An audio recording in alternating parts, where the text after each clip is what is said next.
Araw ng, ano sa Tagalog? Araw ng kasahilan. Araw ng kalayaan ay araw ng kasahilan. No. Praise God. Indeed, we have independence, we have freedom in Christ Jesus. Amen. Hallelujah. So, salamat sa Ginoo that we are here this morning and we were able to hear the Word of God sa akong Sunday school. Ang ko somewhat related sa akong topic kabuntag. Church, kumusta yung simana? How's your week? Kumusta ang tibok simana? Okay ra. Okay ra, or gihapon. No? But church, we should be victorious because we have Christ atong kinabuhi. Amen? We should be victorious. We are victorious because of Christ Jesus. Last week, we have a very busy schedule.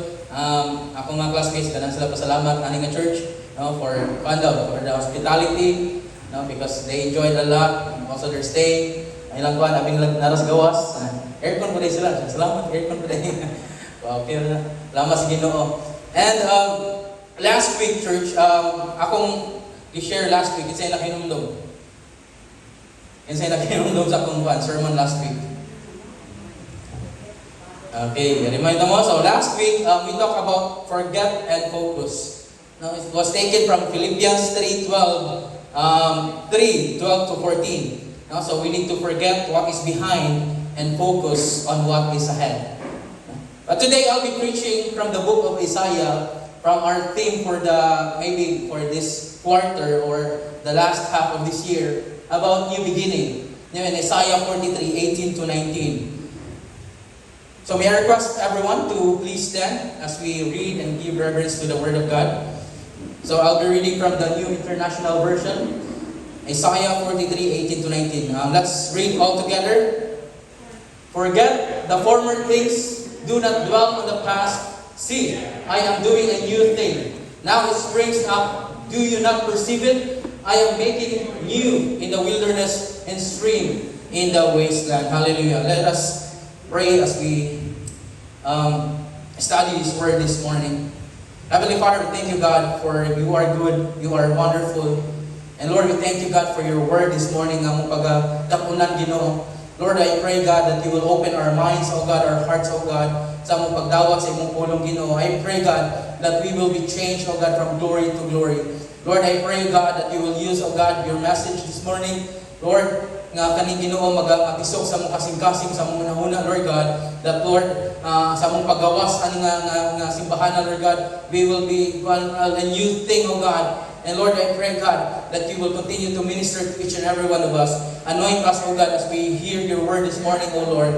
And Lord, I pray, God, that you will humble me down as I preach your word this morning, oh God. Lord, kanimo lamang ang himayang, Ginoo. And Lord, I pray, God, that you will continue, God, to dwell in this place, oh God. I pray, God, that there would be power, oh God, in your message, oh Lord. There would be life, oh God. Salamat, Ginoo. We love you, Lord. Be exalted. Be magnified. In Jesus' name we pray. Amen and amen. Hallelujah. Maglingkod ang tanan. So again, our message for this morning is taken from Isaiah 43:18 to 19. If we will look at the historical background of Isaiah 43:18 to 19, ikapila na mo nakadungog ganing ang walihan. God says, behold, I will do a new thing, or I do a new thing.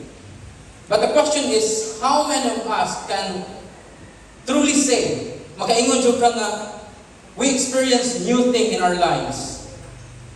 Now that God is doing something new beginning sa atong, maybe in our family, in our finances, maybe in our career, sa atong mga trabaho, or sa atong mag-eskwela, sa atong mga negosyo. Can we truly say, or we experience a new beginning in our church or in our nation? Karon, ingon sila in June 30, mag-inauguration na daw si BBM. New governance. Wata kabalong sa iyang pamalaod. And also in our church, I believe there's a new beginning and God is doing something new in our church and in every lives right now. But there's a big difference between God saying He wants to do something and is actually experiencing what God says He wants to do.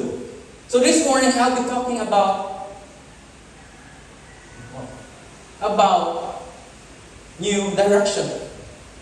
Israelites, during this day in Isaiah, they've been facing daghan kayo silang mga challenges. First, they have been slaves for many years. Kasi kabalo, pila ka years sila slaves sa Babylonian Empire? Many years. 70 years. 70 katuig silang na slave dito. They had lived a land that wasn't theirs. Dili ilaha. And you know what? Sa mga Hudyo, sa mga Jewish people, they're so particular. Thank you. Sa ilang land. Kanang sila ilang yuta. That's why karon yung sila mabalik yung sila sa Israel. Because that's their land. Marag ikaw ba, lamig yung kaibalik ng mga OFW? Lamig daw kaibalik Pilipinas because there's nothing that feeling if you are in at home. Wala ilang feeling. Sa? There's no place like home. Wala na. Lagi, ang mga sa iban, kami na po diuling mabinay. Kami lagi lang ng pamilya. Kami atong Mindanao. So, inaanak po ng feeling sa mga Israelita during that time. And they have been going through pain.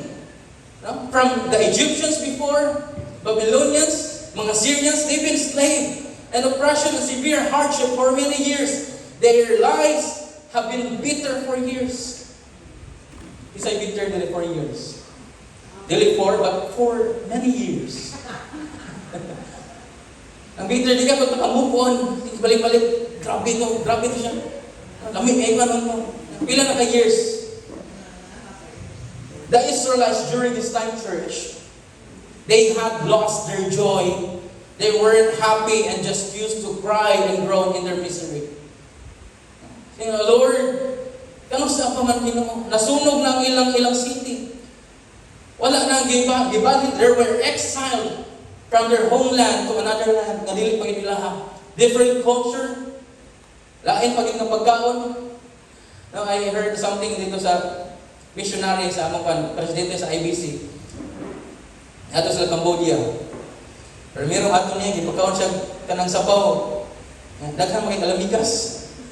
So, the first time niya nakakaw, yeah. In their culture, sa to ang bisag sa to ang magani lisod kay ibaliban, di ba?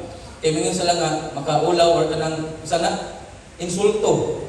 Kung dili mo inana pud lang sa Cambodia daw. So siya hindi mo different culture need niya mo adjust. Why? Siya may nato. Nag-missionary man siya. So he need to adjust. So inana pud hali lang hitabo kay lain gud. No, they are Jewish people, they pakanon mo kinani. No, ato mo dito sa Baguio, Baguio. Ano mga Ilocano? Uy, first time man mga exotic. No? So inana pud hali mapil ba, murag bisay ato dito sa lahi ato. So this mga Israelites during this time, what did you kalipay? Maybe sa pagkaon, sa culture, sa tanan. No? Before they worshiping God. Because they rebelled against God. The point is, nag-rebel sila, they sin against God. The nation of Israel repeatedly turned it back on the God who brought them out of bondage. The same, naghihapon, na cycle. Sa mga balik-balik, same na cycle. Pakasala na po, mga ipasaylo, gigwat sila from Egypt to the promised land, nagpakasala na po. And God would give them opportunities to start anew by sending deliverers. That's why in Judges, utro po ang mga Judges uban, si Samson, nakasalat po. No? So, balik-balik ang cycle. And as a consequence, God eventually put them in the hands of the Babylonian Empire. As we studihan, murag 7 empires ang ni kuan sa mga Israelites. They capture the Babylonian, the Persian, Syrian, Medo-Persian, daghan sila, and lastly the Greeks, the Romans rather. So daghan kay grabe sila, gi-exile sila, they were enslaved. But even then, God would not totally give up on them. Bisag pagkapila sila gapakasala, bago yun i-give up ang Ginoo. God would rescue His people. And after that time, they would receive a new thing. In Isaiah 43, no? Which implied a new time of forgiveness, a new time of blessing, a new time of restoration, and a new time of God's presence. Wala sila kabalo sa plano. Abi lang sa sitinta katuig. Wala na pag-asa. But God is preparing a new thing for them. And this would cause them to praise God. That's the message of Isaiah 43:18-19. And today, we will learn how to forget the past and live a new life. There's three things that we need to do on this new chapter of our life. First, be on fire. It talks about a relationship with God. Sometimes we are so attached with other people.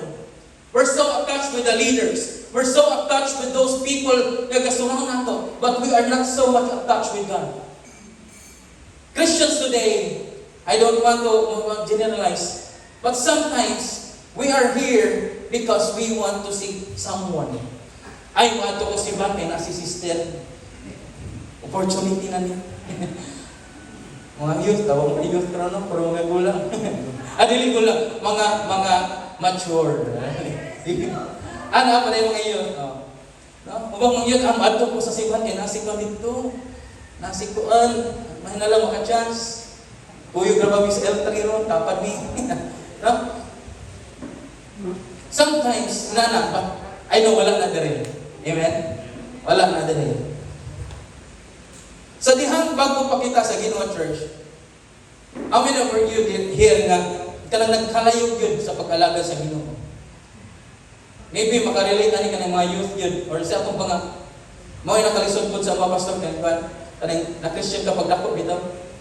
Kanang imong mga magpapa Kristiyano na kay pagkabata pag sulod na jud ka pero kanang bitaw mga bago yung kabig. Para si pastor na grabe radical gid. Mosulod gyud sa Ginoo pagkagikan niya pagkabago niya. Lami na tayo, padayon yun, parang si Paul ba? But the danger sa mga Christian sa daan ka ng baka pa kay marang nahabit naman ko. So murag wala ni kay mo, Lord, I want the burning bush experience, Ginoo. Kana bitong, even though nagdako ko Kristiyan, ganang ko kanang bago Ginoo, nakalayo. I want to experience you kanang bago Ginoo. Nana ang mga pag-apong daan nato, mga karaan, mga Kristiyan. But lack of us, kung bago pagani, just like istoryahan mo sa mga classmates, sa IBC, first year, second year, our devotional is 4:45 goal time. Mobile na ng mobile. Dapat mata na ng devotional. Lami kay Permero, first, second year. Grabe mga mata, sayo kayo nanas ubos dito sa dorm. Praise and worship na siya rarusa. Pero pagka third year, fourth year, luya na. Yan naman, kapoy na. So yun na, Permero, lami kay, dasig kay first year, second year. Pagka third year, fourth year, over familiarity na. Kapoy na sila, na. Bahala na sila. Pagkakuan na lang ko, first and worship pa rin, umiyak ako. Wali na pag-abot, mga 10:30 dali or mga 10 na. Ihap na, iwan na. And tungkol sa itong ibaw ang kamatuuran, ang sa akong pagbati sa Ginoo, pero ting kusugag yun pa sa Permiro. Nalipay kita ang maayos ang ibawan nga bisan ang atong kasalanan di pasailo. Karami itong, once we know that we are forgiven, grabe itong pagpasalamat sa Ginoo. Ba't nagkadugay, murag wala na ipasalamat. Ang atong pagsimba, normal na lang. Anong pagtaga desire that God will move, that there would be healing, that there would be a transformation of lives. Bago patingali kita, kanap itong Bible, sa akong mga classmates, na puno yung nag-highlight. Highlight pa na from Genesis. Pag-abot na rin sa mga wa na. So good right Permiro. So good right one. Kanang update. But church, we are reminded sa atong versikulo karon that we need to be on fire every day. Sa atong pag-alagad o sa atong relasyon diha sa Ginoo. That's why we are keep on reminding people, we are keep on reminding this church na dapat kita magbasa sa Biblia. Maybe sila sa mga papa, isa pa yung mga papa din. Or mga laki, the alpha male, you need to be the pastor sa iyong family. You need to be the leader. Mo ni remind sa akong asawa. Ikaw rabay pastor na ko. Ikaw dapat magdala na ko sa pulong sa Ginoo. Ayun po, di-remind ko po. Madali na, kaya magbasa na ta. Masaya ako po i-remind. No? So, dapat we will need to be on fire. And church, former things talks about being lukewarm. What if mabot ang pagsulay sa itong kinabuhi? There would be challenges, naagay mga trials, and former things that was mentioned here in Isaiah. Forget the former things. What are those former things? Do not dwell on the past. For the Israelites, the former things are those failures. Ang ilang mga kasaypanan. Maybe kabalik-balik silang utok. Nagstoryahan na may musulod ba? Makasabot ba ang yawa sa atang utok? Or makabasa ba? No? But i-remind ka. Ang buhat sa kaway, i-remind ka sa iyong past failures. Ay, nani mo mas unang mga Israelita, mga buluyagon mo, dili mo takbo sa Ginoo. But giingnan sila sa Ginoo, forget about the former things. Umabot man ang kaluya, church, we need to be reminded that God is doing something and we need to be on fire in serving the Lord. Just like in Ephesians 13, in Ephesians, or Revelations 2, gagmay kayo, no?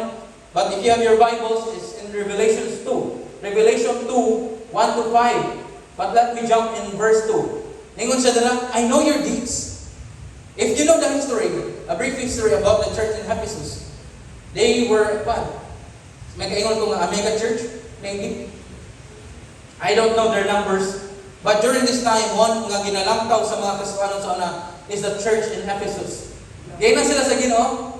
They were reminded, they've been warned. Gaya sa verse 2, I know your deeds, your hard work, and your perseverance. Nakita na ko inyong binuhatan. This is for the whole church. Nakita na ko inyong binuhatan. Nakita na ko sa mga hardworking. And I know your perseverance. Kabalo ko sa mga malawang kayon. I know that you cannot tolerate wicked people. Kung na yung sulod ng mga minig na propeta or mga false teachers, they will not tolerate that you have tested those who claim to be apostles but are not and have found them false. Grabe, naging kong strong ilang doctrine. You have persevered and endured hardships for my name, and you have not grown weary. Huwag niyo sila nagkabalaka, bisan pa sa mga pagsulay. And yet, I hold this against you. You have forsaken the love you had at first. Usahay church. Kanang itong among ibalik-balik sa Bible school. Usay likon kay tag doktrina. Likon kay tag maybe discipleship. Likon kay tag worship team. But atong relasyon sa Ginoo nagkawala. Possible ba? Possible. You are so kanang itong sa program-based na kay nga church. Dapat inani.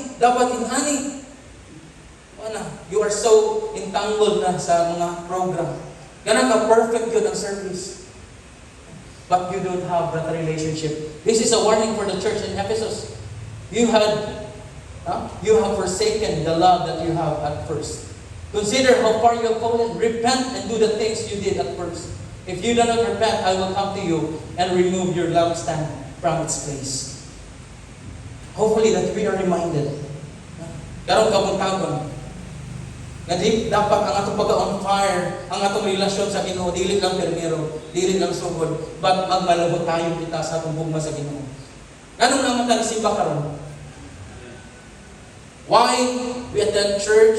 Why we are doing Sunday service? Nanong ga Bible study man ta? Ngano man? Para lang ba makita nga murag tag strong church? We have a strong discipleship? No, but because we love the Lord. Masabtan na to that we are a called out ones, taken from darkness into His light. Kung masabtan na to na we will be deeply in love with Jesus. Kung masabtan na to siya himo sa cross sa Kalbaryo, we will deeply in love with Jesus. And lukewarm means the former things. We shouldn't be a lukewarm Christian. And we need to be on fire. New things. Behold, I will do a new thing. Kasi kanang kuan kayo kung makabalot ang naibang kung nga moabot. Ay, naglago sapatos ni mama. Murag on fire kayo. Manghugas ko.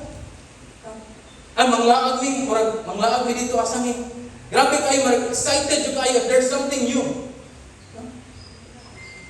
Isa pinana ng attitude. If na something new, karami daw, kung naibag ko cellphone, halos gabi sige halos mag-text chat bagong cellphone. Pero same good functions, maka-chat, makatawag, bago man. No? Lami kayo excited kayo.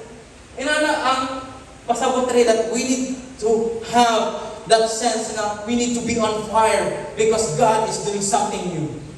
O sa'y maluya ka? Maluya ka kung gamay na lang ka? Maluya ka? But we need to be excited because I know that God is doing something new. We need to be on fire. We need to be double time sa pagpangalaga sa Ginoo. Hopefully that we will be able to launch ang atong discipleship yun. Ang kuha ni atiging Tokyon, it's a good material.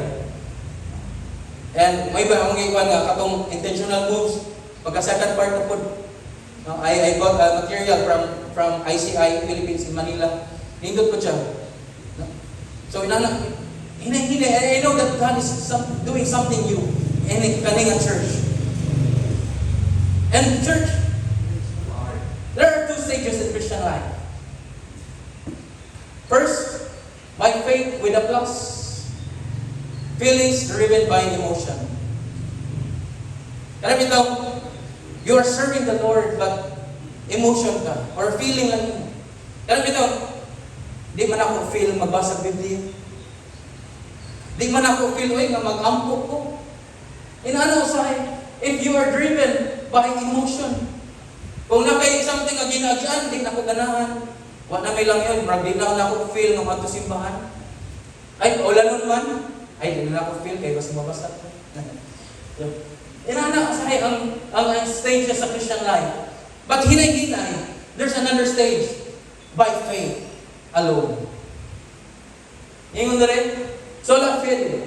Driven by faith, faith is confidence in what we hope for and assurance about what we do not see. Faith alone, dili ka mag-agad sa imong feelings. Kaya kung imong aga-agto na imong feelings, awag yun, puro ra ka feeling na ko, di na yun ko. If you will, kung good, pero di ka aga-agad sa imong pagbati, sa imong emotion, magsige kag feel ako, di mo ko ganang magbasa ng Biblia. But if you will have that faith alone through Jesus Christ, your faith and confidence in what we hope for is in Jesus Christ alone. Bisan pag unsay may tabo, no? Bisan pag feel nato nga luya na ta, bisan feel nato nga gibulagan pa or unsa may tabo. Kung nagka-problema man sa pamilya, dili nato ka feeling lang. But we will read the Word of God. We will have a devotion time. We will have that quiet time with God because we are living by faith alone. It's all by His grace. Nakatakaroon din. Kaya kung saan lang kung wala ang grasya sa Ginoo, wala na kita. But it is all by the grace of God. And I know that He is doing something new sa atong kinabuhi. Forget the former things. Do not dwell on the past. Kung unsa man tong mga kapakyasan, mga sala atong nahimo, kalimtinan. Dili ka mo dwell sa mga kinabuhi sama gihapon sa atong mga kagalahapon. Kinahanglan na kita mismo ari na sa mga bagong pamagi. New things. Let us allow God, church, atong tugutan ang Ginoo nga magpamuhat sa atong tagsa-tagsa nga kinabuhi. Di na ta magkinabuhi sa kaniadto. Mahimo na kita usab nga magkalayo diha sa Ginoo. Dili magkalayo diha sa Ginoo. Ya? Ganahan ang Ginoo nga magapamuhat sa bagong mga butang sa atong kinabuhi kung ato lang tugutan ang Ginoo, and we will need to be sensitive in His presence and His leading. Unsa man gyud ang iyang buot paghimuon sa iyong simbahan, sa imong kinabuhi, sa imong career, and even in your family. You need to be sensitive. And you will not be sensitive if you don't have a relationship sa Ginoo. You will not be sensitive in His presence if you are not reading your Bible. You will not be sensitive in His presence if you're not praying every day. Lord, what are those new things na imong ipaghatag Ginoo? You will never know the will of God if you are not reading the Word of God. Mo ginabalik-balik. Salamat po sa usawa ko. Sige. Ginagamit sa Ginoo para mariman basa kita. We are now reading from the book of Matthew, chapter by chapter every day. Inato na good. Ningon sila pwede po Genesis. Basta lagi mo prayer time and devotional with your family.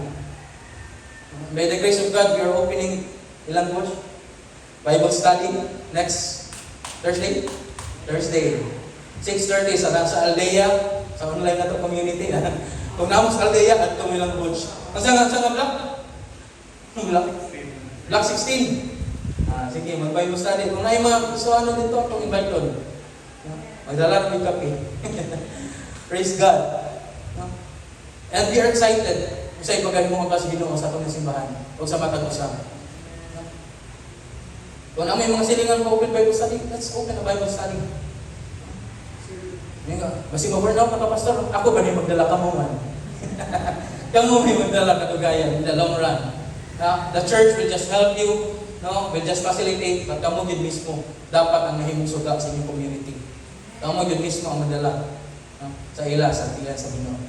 So again, church, be on fire. Next one, be active. Former things, it talks about being passive. According sa Merriam Dictionary, ingon siya nga, passive behavior, it involves saying nothing in response. What are you being passive? It talks about the former things. Keeping feelings to yourself. Hiding feelings from others. And perhaps even hiding your feelings from yourself.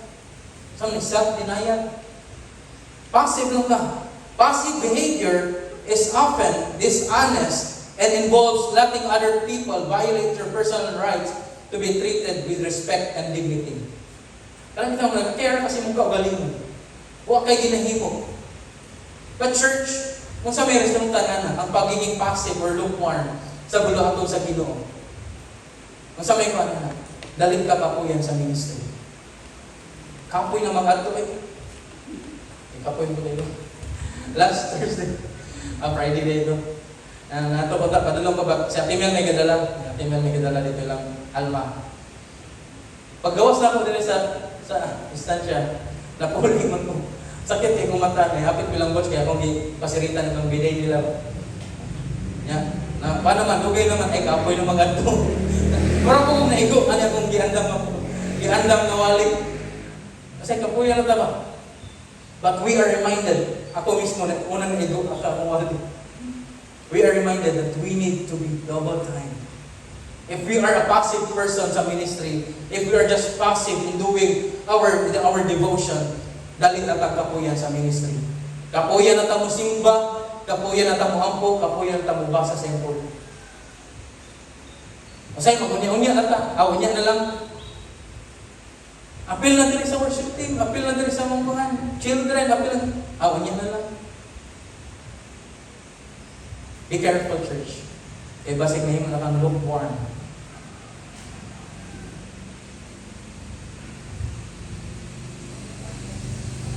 Ingon pa sila, the only constant in this world is change.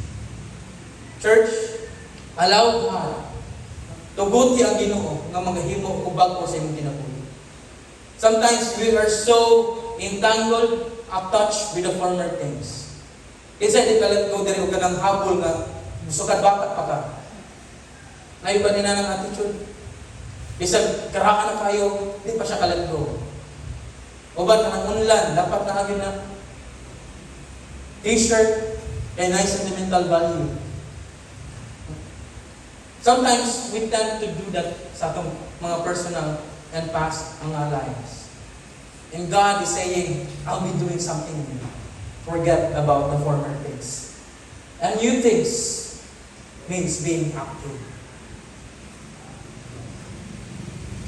Right now, we are in the new chapter sa atong simbahan. And we need something new. And we need to be active. Asa man kamigan, ako na kasi magaling asa ba ko makatabang. If you want new things, you will ask yourself, Lord, asa man ko dapat na magamit sa imong gingharian. Maayo ba ka sa music? Apil sa music. Be active. Maayo ka sa pagkabi kung mga kalag. Maayo ka mong istorya. Apil sa discipleship. Apil sa Bible study. Apil o pang-invite. If you are good sa technology, apil sa technical team. Even pagpasigaw suga, it's part of the God's kingdom. Kung manibig man galing, part yapon sa God's kingdom. Church, we need to be active. Layo sa ka-istorya o sa ka-membro. Di siya makatok simbahan. Nga naman siya na, huwag mo ka ba masahe pastor? Lisod kayo kinabuhi. May magaling ka na yung manguha. Sa ilan dito, grabe ka, walay pa masahe pastor, huwag kayo kwarta. Sige, atong brad, nasabang atong yang ko brad, na kayo negosyo o trabaho para makatong yung simbahan. Sige pastor, yan po nga, mudaghan niya po mga kahiyupan din. Nang siya lapad ngayon ta. Siya, sige brad, ato yan po. Pila ka Sundays, grabe, uptick na kayo, grabe, dagko na kay guys. Ano man? Salamat kay pastor sa mga pag-ampo. Di daghan gud ako mga kanding o akong baka.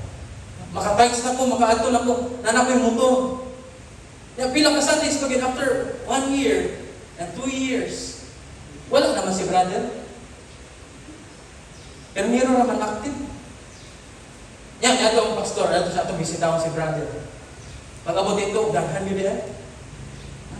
Daghan kay baka, daghan kay kanding, mano-mano. Ya, brad, wala na kay simba-simba, brad. Ingon siya na, lagi pastor, ako na ipadala kong matay sa pastor, kaya busy ng kayo. Akong baboy sa ibang anak. Ang siya, sa mga brad, itong yan po, nga mga wala yung mga hipan. Sometimes, kinana mo ba, dagang kay kabisihan. Mawala ang Ginoo sa ilang priority if they get busy with other stuff. And hopefully, that we will not be like that man. No? Ngayon, mahimo na lang option ang Ginoo. Madomingo. Ay, okay ra, kapadala na akong ties. Gaampo naman ko. Napo ko'y nadunggan nga. Mas okay ra din magsimba kay walay bubot. But we need to be reminded, command ako sa Ginoo that we need to have that fellowship daily. Ang gani ang ginahimo sa early church. Every day sila gamit. Kaya Sunday na lang. But again, we have new mga activities sa church. And I encourage you that we need to be active. Okay, kung saan ang pag-active, pastor? Depende mo kung saan kang ministry yung pagagamiton sa Ginoo. Ingon pa, ang ginoo sa ministro, find the need, not the ministry. Ano man. Sa tinigay pagwapong tingog, matulog yung expression worship team. Pero mas maragyan mo na sa Ginoo. No, kung dirat yung gagamiton. But ingon niya, find the need.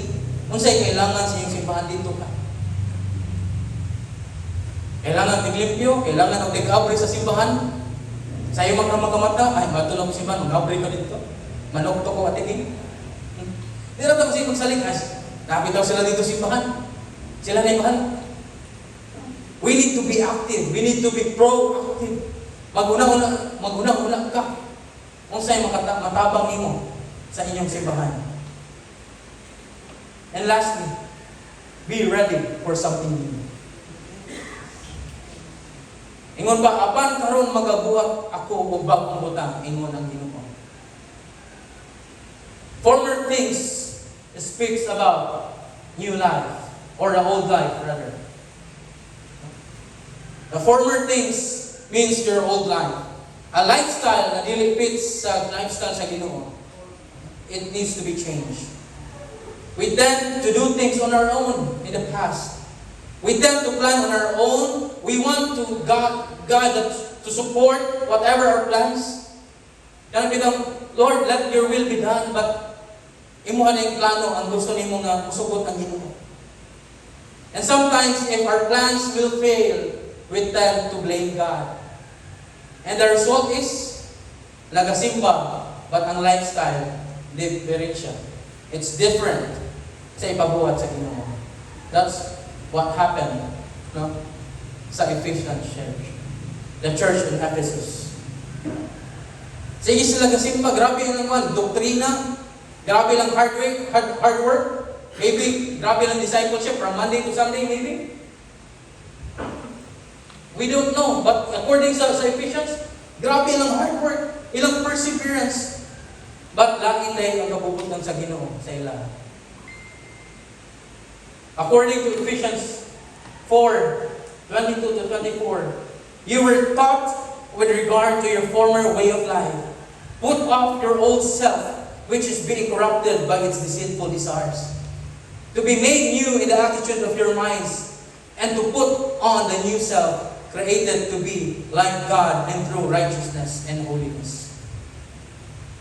Put off your old self. Kung unsa man itong mga kaniadto, ato ng pagkakalimtan. And according to Ephesians 5:15, be very careful then how you live, not as unwise but wise, making the most of every opportunity, because the days are evil. Nagkatuon lang yung pagbalik ang Ginoo. The days are evil. Maging mga June naman ay karon. Mura bag-ura man to ng January. Bare months na po dapit. Paspas na yung panahon. Therefore, in verse 17, in Ephesians 5, therefore, do not be foolish, but understand what the Lord's will is. Unsay kabubuton sa Ginoo. Ang iyang kabubuton sa imong kinabuhi nga ikaw magasimba sa iya. That's His will. Na mabalik ka sa Ginoo. And new things means new life. Ang Ginoo nagaandam o gaandam na magbuhat og something new. So we need to be ready. And speaking of being ready, naatay mga butang nga buhaton aron kita maandam. According to Romans 2:1-2, therefore I urge you, brothers and sisters, in view of God's mercy, to offer your bodies as a living sacrifice, holy and pleasing to God. This is your true and proper worship. Unsa pa isulod? Do not conform to the pattern of this world, but be transformed by the renewing of your mind.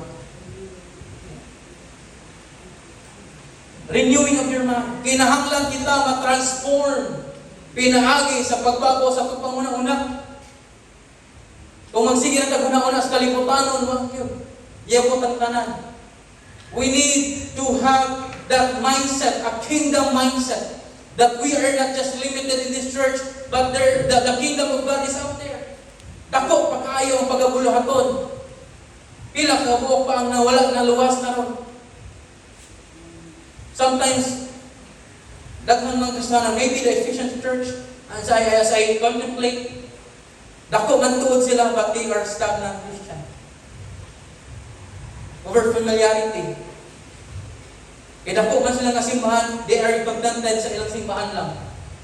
In the four corners of their church. Grabe lang doktrina, grabe na nilang training. But i-rebuke sila sa Ginoo. Kaya ang guma nila nagkawalan. Kinahanglan kita matransform pinaagi sa pagbago sa atong mga panguna-una. Usbo nato ang atong goal sa kinabuhi na dili iya sa Ginoo. Ang goal nato is ang magpapahimuot diha sa Ginoo. Whatever the things that we can glorify God, mao na atong goal. Busa in this new season of our life and the new season of our church, forget the former things. Kung para ka nato kining mensahe karong kabuntagon ng Ginoo, ang mga kaigsuonan nga gihatag sa Ginoo, pagadawaton nato nga naay kalipay. Sakit man usahay. Bisan ako may go sa akong mahali. Pag-prepare na ko, sakit. Nagstorya na may ganyan, padulong ni sa akong ni Marie Cristo padulong. Dapat 1 hour before na natasimbahan sa ito. Maulan man, palit na bagong raincoat. Usahay raincoat na ito. Dapat atong imo na habit. Kaya na-review ko. Well, padulong ko, dapat 1 hour before yun. Ingon pa sa Sami, Pastor Sami, JL man din simbahan. Anong JL man ako? Jesus I'm late. Dapat hindi na magpa-late. Dapat we need to be active. No? Karena bitaw sa trabaho sa una, naik ka na time in. Sa una ka, trabaho ko ni squad ko. Dapat 10 minutes, gadalit ako. Kaya mo time in, kaya kumalik. Huwag ka magsweldo. Inaanap ko ito magsimba, no? Kumalik, huwag mo ang sa langit. Ay, mag-abot, dali. Matili na natin Ginoo. Ganan siya itong motivation, dili skildo. Ganan siya ang motivation na ito, dili kay natay reward. Ganan siya itong motivation because we are in love with God. Karena bitang makahuyab ka nga, dapat bangon din ako kay masuko niya. Dapat itong mentality. We need to be more in love with God. And dili ta ma-in love sa Ginoo if dili pa ta mag-in love o maayo sa Ginoo. We will never understand God and His love kung dili ta magbasa sa Biblia. Sa iyang pulong. I-preserve na to ang atong kinabuhi, pinaagi sa pagbiya sa mga old lifestyle. Mga old failures, mga old habits na wala na kapahimaya sa Ginoo. And we need to have a new life. As I conclude this morning, church, be on fire. Pagkalayo diha sa Ginoo. Be excited kasi pag-imo sa Ginoo sa atong kinabuhi o sa atong simbahan. Be active. Be part of every ministry. Be part of one ministry.